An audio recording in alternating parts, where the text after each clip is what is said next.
I bought a green screen.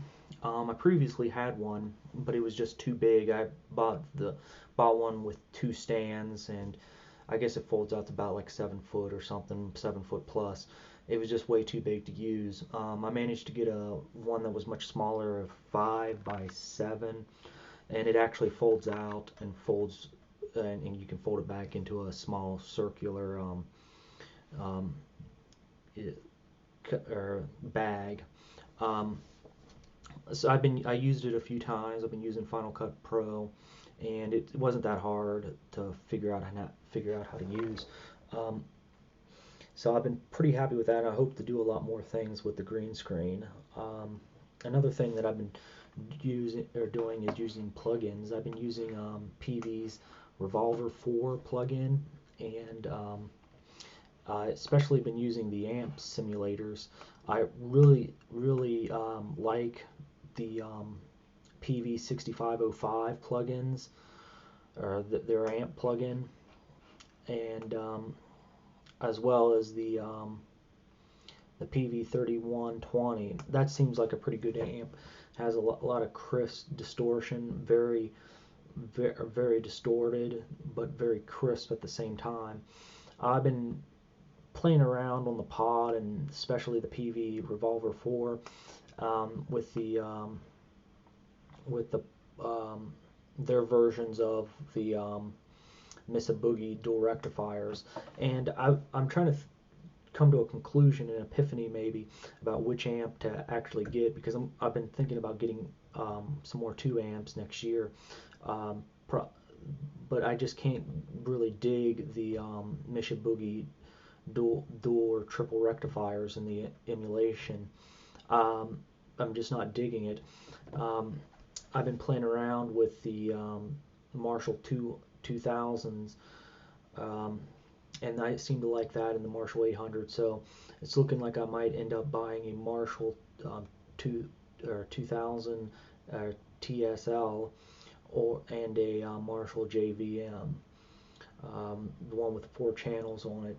I think that's what I may end up going. I've been wanting to go to use Mesa Boogies because they're not biased. They have or self biasing things with their tubes, so you don't need to bias them, and that means I could change them by myself because I'm not an electrician or know anything about electricity. But I'm just not digging their sound or groove. So that's I'm looking like that's going to be my choice, is the Marshalls. Um, I probably will get a 6505 later on, because I see on Guitar Center you can pick them up for about $500.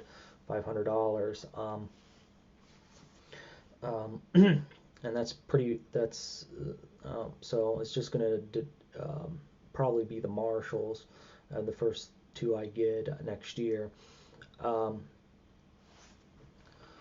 so I've been using the software, and I kind of like it. It's just a really good software. Everything seems authentic.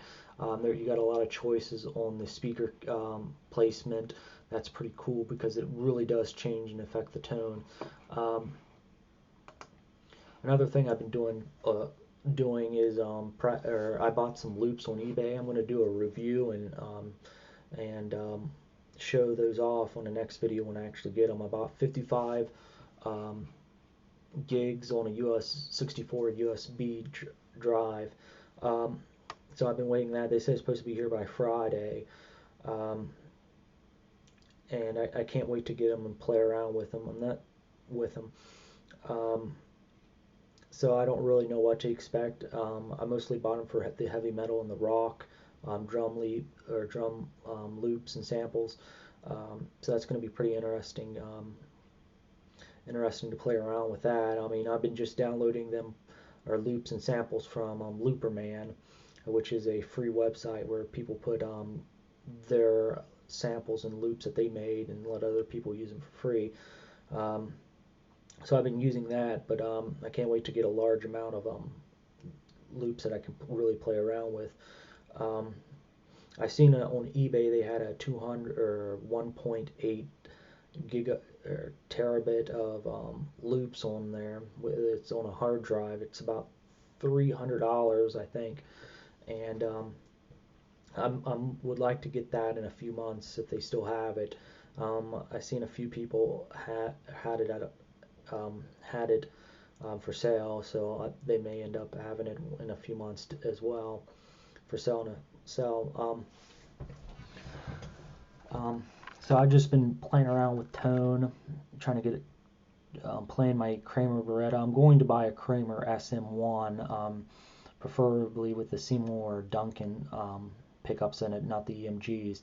Um, and I can't wait for that. It's not going to be this month, but next month and the month after that. I should have enough money stored away to buy that and a few, and maybe a Zoom G5. I've been wanting one of those. I buy a lot of pedals, but I've been just looking for something that I can plug straight into the computer and use. I have this Pod X3, and I've been using for quite some time, and it's been pretty good. But I wanted something with buttons on it, and I'm kind of digging the fact that it uses a tube um, to warm up your tone. So that's something I really would like to try and play with. In the Z pedal, which can go sideways and up and down. So that's going to be something cool to experiment with.